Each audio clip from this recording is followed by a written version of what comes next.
l'extrication des pulsions. Ça va, la disposition avec tout.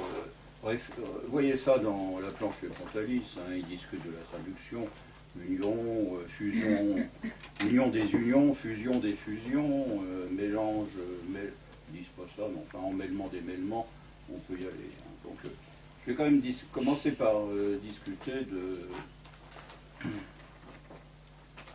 des idées qui sont venues à la suite de la dernière fois, histoire de faire le lien.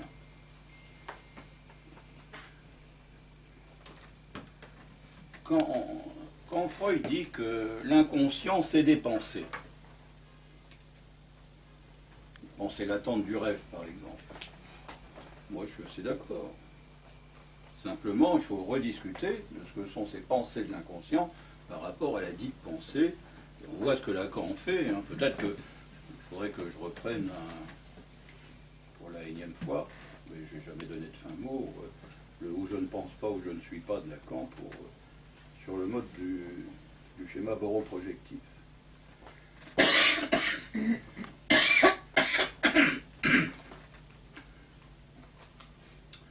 Pour moi, une pensée, c'est une proposition. Alors, c'est pas la pensée comme la structure de Noès, hein, c'est pas comme ça que je le vois. Donc, c'est a priori, c'est une proposition. Comme toute proposition, c'est prédicatif. Autrement dit, ça tient compte de la conscience. C'est le lieu de la conscience, c'est la constitution de la conscience. La conscience est faite de pensée, c'est-à-dire de propositions. L'inconscient aussi, je dirais.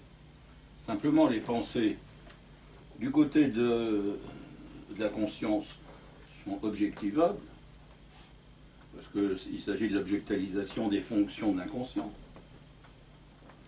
On peut terminer le mot comme vous voulez. Alors que du côté de l'inconscient, justement, je considère que ce sont essentiellement des fonctions. Cette différence-là est notable. Dans la mesure, ce sont surtout des fonctions qui s'organisent par rapport à la signifiance, ce sont des fonctions récursives. Et l'organisation du passage des pensées latentes. Pensées latentes, ça veut dire des fonctions, j'insiste. Hein. Alors que les pensées patentes, ce sont des propositions. Donc les pensées latentes, effectivement, ne sont pas saisissables pour des raisons d'organisation fonctionnelle, sans plus. Une pensée patente, c'est aussi saisissable qu'une proposition. Donc, qui plus est, une pensée latente n'est pas saisissable parce qu'elle renvoie une signifiance qui échappe dans les signifiants et du coup dans les propositions, et en même temps qui échappe parce que cette signifiance est récursive. Autrement dit, c'est de l'hypothétique, de la conditionnelle irréelle. Donc, ce que je tiens à mettre en jeu et que je discuterai aujourd'hui à partir du texte de Freud, des textes de Freud, c'est comment fonctionne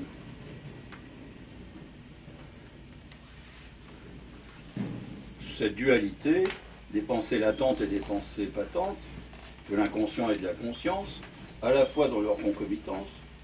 Je ne sais jamais combien il y a de T. Ça? Qu'est-ce qui me corrige? Mais c'est ça. Non, c'est ça. Et leur différence. Mais il faut tenir compte de l'association des deux. Je dis association, qui n'est pas, enfin, c'est pas le mot qu'utilise Freud à ce niveau-là. Hein. Mais pourquoi pas? Juste une question, les signifiants, vous les placez au niveau du S2 comme d'habitude ou c'est plutôt Oui, sur la oui. bande de contournement, les signifiants? Bah, le S2, ils sont sur la bande de contournement. Oui. Non, alors, pour répéter, c'est une question, hein, parce que c'est là-dessus aussi qu'il faudrait discuter. Pour répéter, donc, le S1 comme récursif, c'est un vide. Toute fonction, pour moi, est un vide. C'est un vide opératoire. C'est en cela que c'est fonctionnel. Une fonction, c'est le passage dire, d'une hypothèse et une conclusion, d'un moment à un autre, d'un espace à un autre. Enfin bon, mais ce passage, c'est un espace vide en lui-même, c'est un espace de transformation. Donc la transformation, c'est un vide opératoire. Et ce vide, c'est le même que celui de la bande de Möbius, qui s'équivaut, Lacan y insiste largement, à un vide qui est sa coupure, ou qui est équivalent au trou à l'emporte-pièce dans un plan. Hein. Donc, quand on passe d'un côté à l'autre de la feuille par un trou à l'emporte-pièce, c'est la même chose avec une bande de Möbius, sans trouage supplémentaire, parce qu'on passe d'un côté à l'autre. Donc Lacan est justifié parlait de la bande de Möbius comme trou aussi. Donc ce trou vaut ce vide opératoire qu'il appelle trou symbolique lui-même. Et chacun des éléments du bord, on peut dire, sont des condensations. Je considère toujours, c'est ce que j'avais expliqué pour la surface de l'eau. Hein. Il y a des molécules d'eau qui vont dans tous les sens, au-dessous de la surface, et près de la surface, ça ne peut pas aller dans tous les sens. Et donc, il y a des chaînes de molécules d'eau qui s'organisent, qui donnent une certaine tension superficielle à cette surface qu'on peut repérer comme surface. Sinon, ça ne pourrait pas exister comme surface. Bon. Donc c'est la même chose pour ce qui vaut au bord de la bande de Möbius. C'est pas de la topologie, c'est une explication semi-fantasmatique. Donc c'est la structure de vide, à la fois de la récursivité et de la bande elle-même, qui se donne au sein de chacun des éléments organisateurs imprédicativement de ce bord, en termes de division de l'objet, parce que je reprends le vocabulaire de Lacan et de Freud, division de l'objet, clivage du sujet, refente du signifiant. C'est ça que vous appeliez les attracteurs. Oui, en termes dans le chaos. Quand on aura avancé dans la topologie des templés, il faudra revenir aussi effectivement là-dessus. Ce sont des attracteurs en eux-mêmes, peut-être des attracteurs de vide. Hein. Entendre comme ça, des attracteurs des fonctions, des attracteurs de signifiants, et je trouve que le terme d'attracteur convient bien pour parler de l'Einstellung dont Lacan fait le type de transformation du signifiant dans des accès qui s'ouvrent à la saisie de ces signifiants, sinon même en eux-mêmes insaisissables, ou en tous les cas la signifiance est plus assurément insaisissable que les dits signifiants, au travers de ce qui vient donner cette condensation locale de bord à un vide. Donc en termes d'objet, de sujet, de signifiant proprement dit. Donc ces attracteurs sont des modes j'ai dit condensation, c'est peut-être pas si bon, mais des modes de compactification du vide. Et eux-mêmes participent de la compactification du vide. Bon, mais disons ça.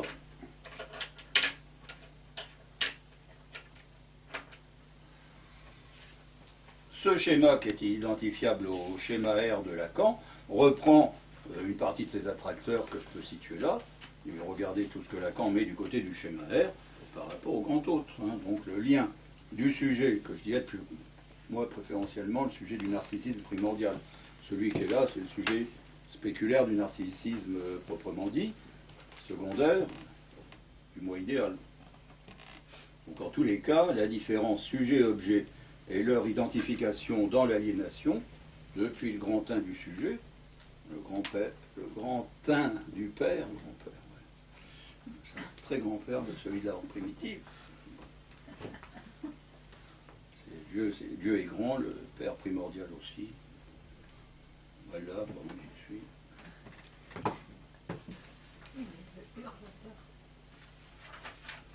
C'est le grand-père ou c'est le père de Urbateur? Non, c'est le Urbateur, c'est un père primordial. Je n'aime pas originaire. Hein. Moi, je supprime, tant qu'à faire, je supprime l'origine. Si possible, il faut penser tout ça sans rien de premier. Il n'y a pas un point de départ, même si j'organise le dessin avec un départ. Ça, c'est une mauvaise habitude de ma part.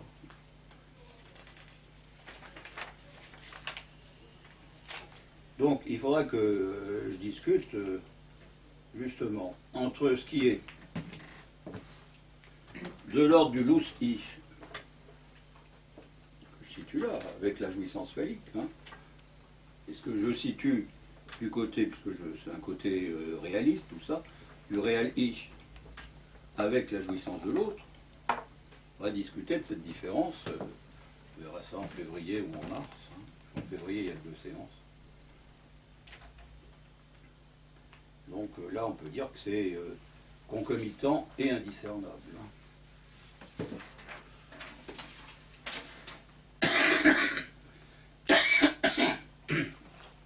Donc je vais reprendre la question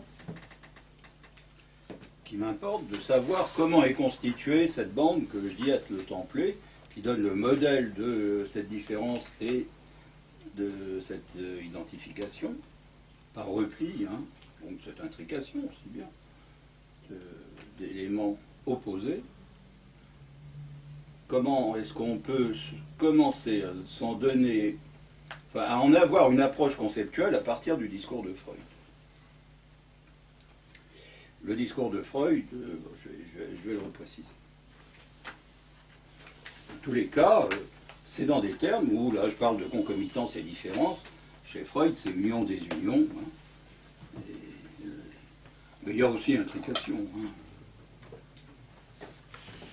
Donc, la planche pontaliste n'aime pas beaucoup, si je me souviens bien, l'intrication des intrications, parce qu'il y a un côté d'extériorisation, parce que ça vient de cheveux, hein, comme tricotillomanie, etc. Alors que union des unions, pour eux, c'est plus intime à la structure de la pulsion. Donc, pourquoi pas. Il y a quand même un hic avec Freud, c'est que comme il parle du somatique pour rejoindre le psychique, bon, c'est pas rédhibitoire. Hein. Donc, le psychique, je le mets au niveau récursif, le somatique au niveau de la réalité. Hein, il est praticable prédicatif dans la réalité du psychique. Hein. Donc le somatique s'implique comme pulsion. Je préfère quand même, mais c'est peut-être un tic lacanien et pas le mien, parce que je préfère ce que Lacan considère, hein, il s'agit de la façon dont le dire prend corps. Donc, de toute façon, discuter comme je viens de le faire, c'est discuter des pulsions. Il n'y a pas de problème pour moi. Donc, a priori, il y a les théories de Weissmann derrière. Hein, on pense même que l'ensemble de la génétique est plutôt dû à Weissmann qu'à quiconque.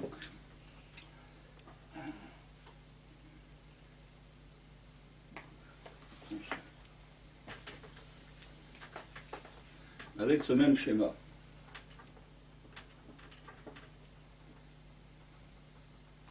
Je dirais qu'on a d'abord ce que Freud appelle des pulsions de vie, et puis il y a les pulsions de mort.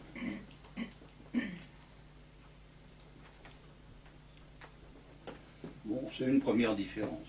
Je ne suis pas en train d'avoir un discours organisé selon les périodes.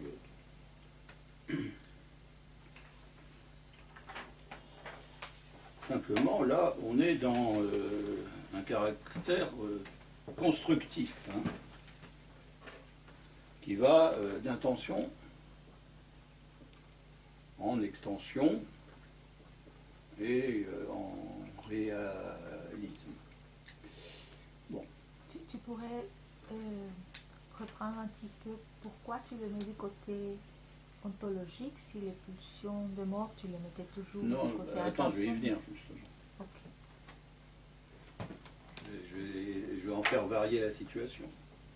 Non, je dis que là, c'est un certain discours de Freud, hein, les pulsions de mort qui vont dans le sens de de défaire ce que les pulsions de vie auront construit. Donc, on est sur un axe de construction. Mais je tiens effectivement que le terme de pulsion de mort est mal choisi par Freud, parce que pour moi ça n'a qu'un sens, cet aspect déconstructif, auquel cas,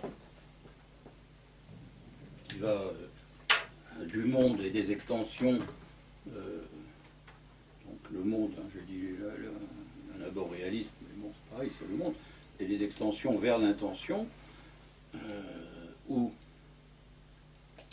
pulsion de mort a le sens de déconstruction et de rétrogrédience sur l'intention. Donc je situerai pulsion de mort à ce niveau-là, et même plutôt au singulier, avec un aspect positif, bénéfique de la pulsion de mort. La pulsion de vie, les pulsions de vie au pluriel, sont des pulsions du somatique. Parce qu'il s'agit de respirer, de manger, de dormir, enfin des trucs qui tiennent en bon état le corps. On est, quoi qu'il en soit, avec ces pulsions de vie dans la matérialité, et on est dans le besoin.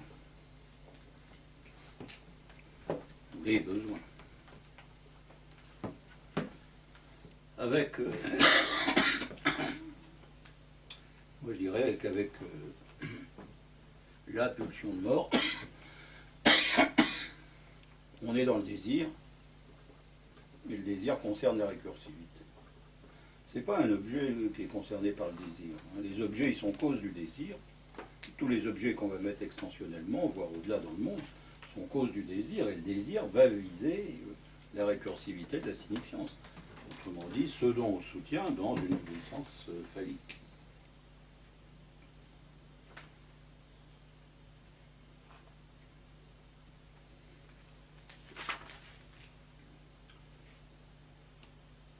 Donc c'est à partir de ces différents termes que j'interroge qu'il en est de la bande de Möbius, de la bande diagonale, et de cet emmêlement des pulsions à ce niveau-là. Puisque, en fonction de tout ce que j'ai dit toutes les fois précédentes, le passage d'un aspect à l'autre de l'intrication se joue dans ce lieu du repli et ce lieu du contournement des oppositions dans leur mise en continuité. C'est quand même, cet emmêlement, c'est aussi bien un embrouillamini, hein, c'est pas seulement un alliage. Il y a différentes traductions et différents mots chez Freud hein, pour dire tout ça. La plupart du temps, c'est le plus commun, c'est Mischung et Mischung. Mischung, union ou intrication, Entmischung, désunion, désintrication.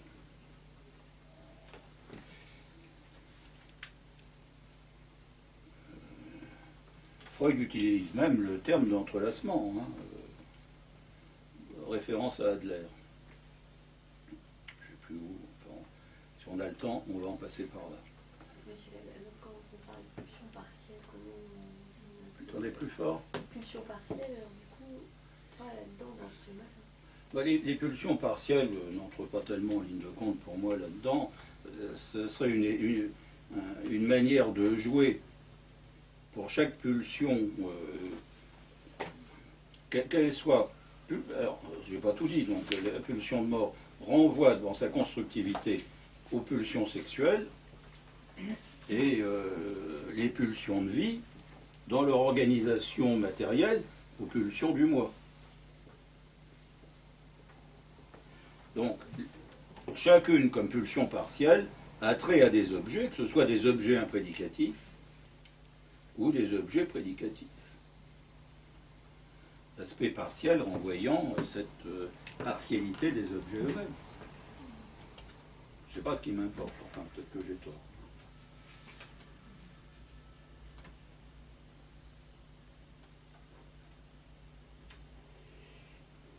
Il y a un mélange aussi qui je trouve que pas mal, non? Oui, ce qu'on veut. Non, mélange, je l'ai noté aussi, je ne vais pas tout répéter. Non, moi je dis emmêlement, et je peux dire aussi embrouillamini, parce qu'il est question d'entanglement. comme Jean-Michel Mac en a parlé à l'Easymac, avec les tangles. Il a laissé de côté ce qu'il en était des templates, mais les tangles, sont déjà des façons de peigner l'embrouillamini, le plat de nouilles. Je dis pas que les rapports sur les pulsions sont des plats de nouilles. Non, c'est peut-être plus peigné que ça. C'est la question que je me pose, en espérant que Freud me donnera une indication. Mais comme toujours, on a affaire à quelque chose d'asphérique. Donc, c'est dans la globalité que la superposition se joue, enfin que l'identification des pulsions différenciées se joue, alors que c'est localement qu'elles restent différenciées. Bon. Quoi qu'il en soit,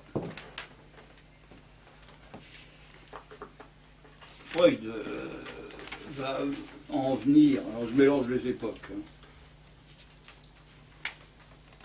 et puis je ferai une lecture régrédiente de Freud. Freud mélange. Enfin, mélange.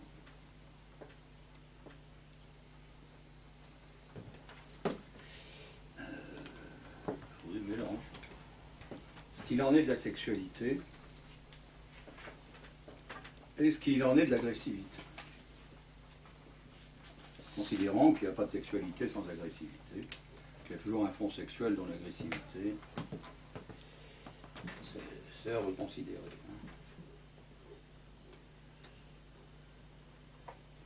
C'est sûrement à mettre en corrélation avec ce que Lacan dit, évidemment de l'identification, mais aussi de la désidentification.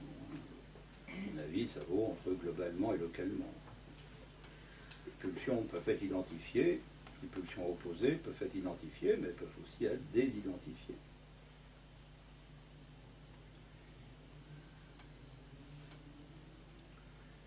Dans tout ça, on pourrait discuter en termes de négativité, puisque je pense que dans ces pulsions, quelles qu'elles soient, c'est la négativité qui prend le pas sur la positivité.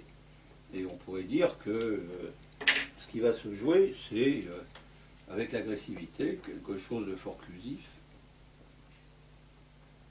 qui peut prendre le pas sur la discordance propre à la sexualité.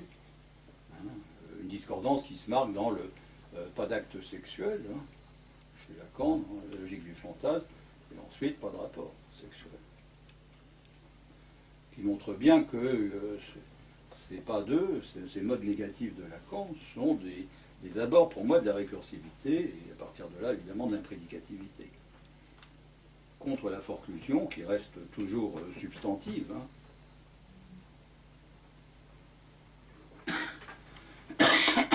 qui renvoie à des choses. Tandis que là, avec la discordance, le nœud, et particulièrement le nœud explétif, là où c'est le plus évident, renvoie à l'énonciation.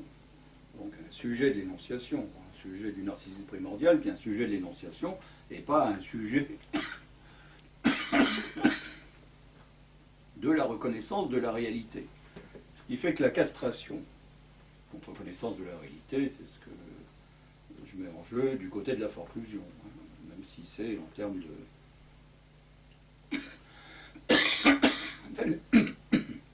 d'anerkennung que Freud en parle.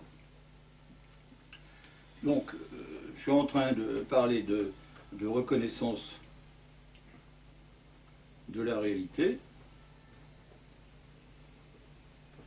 et avec l'énonciation et la modalisation, je parle de menace. Donc, la castration, le complexe de castration, c'est la reconnaissance de la réalité de la menace de castration. On commence à se dire si on peut développer ce complexe de castration dans une topologie qui ne se contente pas de prendre comme une périphrase compacte, on peut déjà essayer de développer tout ça. Ce n'est pas un travail que j'ai fait, donc je n'aboutirai pas encore comme ça. J'ai une question. Oui. Est-ce que les templates dépendent des fonctions Est-ce que c'est la faille pour la jouissance et serait l'embryamini pour les pulsions. Enfin, Ah non, non, non, je c'est pas. tout, c'est la Enfin, même il n'y a chose. pas d'embryamini, il n'y a pas de. Les pulsions, je pense, sauf si c'est vraiment très emmêlé, je ne saurais dire, elles sont. Est-ce que. Je ne sais pas d'où vient le terme, Vapro peut-être, elles sont peignées, les pulsions, elles fonctionnent d'une manière organisée. Et il s'agit d'en trouver l'organisation, c'est ce après quoi je cours.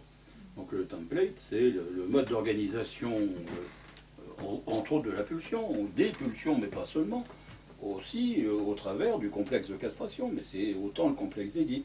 Toute structure complexuelle, au sens de Freud, hein, bon, il n'a pas tellement développé de complexe, mais il y a aussi bien un complexe de représentation, que je n'oublie pas, parce que j'en parlerai après. Nous donne déjà un abord, mais c'est un pas à pas, ça ne va pas très loin, un abord de cette organisation de la concomitance et de la différence. Un templé, c'est ça. Rien d'autre. Hein. À la fois, ça nous donne un modèle de cette concomitance et de cette différence, et c'est aussi un organisateur de cette concomitance et de cette différence. C'est pour ça que ça va dans les deux sens. C'est pour ça que Lacan ne s'oppose pas à Freud à prendre la pulsion en sens inverse, du dire au corps et pas du corps au psychique. Donc, de toute façon, s'il faut s'imaginer quelque chose, la structure de la pulsion chez Freud, elle est unique, quel que soit le type de pulsion. Donc, si je replie mon plan projectif, mon mauvais plan projectif, donc, que je replie, j'ai de toute façon une source, hein, où les choses sont intriquées. Hein. J'ai un objet démultipliable. Hein. J'ai un trajet dans l'imaginaire, donc un objet dans le réel, un trajet dans l'imaginaire et un but symbolique. Donc ça vaut quelle que soit la pulsion, ça. Hein. Et ça suppose, je pense, pour y arriver, que Freud ait déjà joué d'intrication. Je parle de... Je n'ai pas mis de côté là pour m'appuyer dessus, mais il faut reprendre la dénégation forcément. Hein. Le rapport Eros-Thanatos dans la dénégation, où de toute façon la destructivité prend le pas sur l'Eros, où la mise à mal, ou on dit Sorsterung, la destructivité, mais j'ai l'idée de dispersion là-dedans, donc la mise, l'éparpillement, à quoi conduit la destructivité, va contre et s'avère profitable à la pensée. Ben, je vais refaire un autre schéma.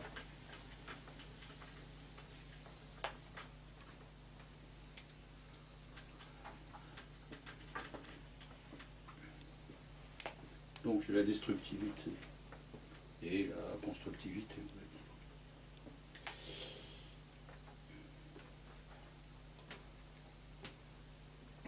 Cette destructivité conjoint ce qui aura été donné comme éparpillement et conjoint dans des pensées. Et donc un contenu intellectuel, comme dit Freud dans la dénégation.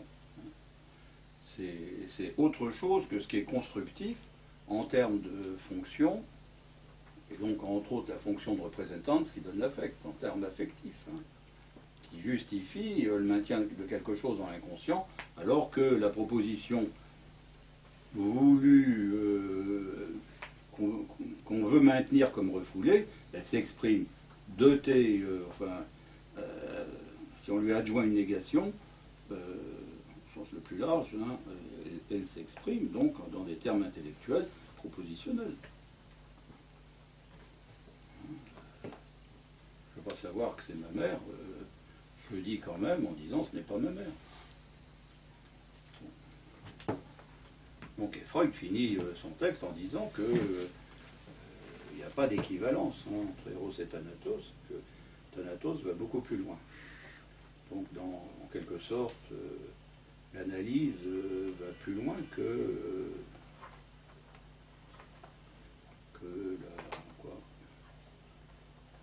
l'identification.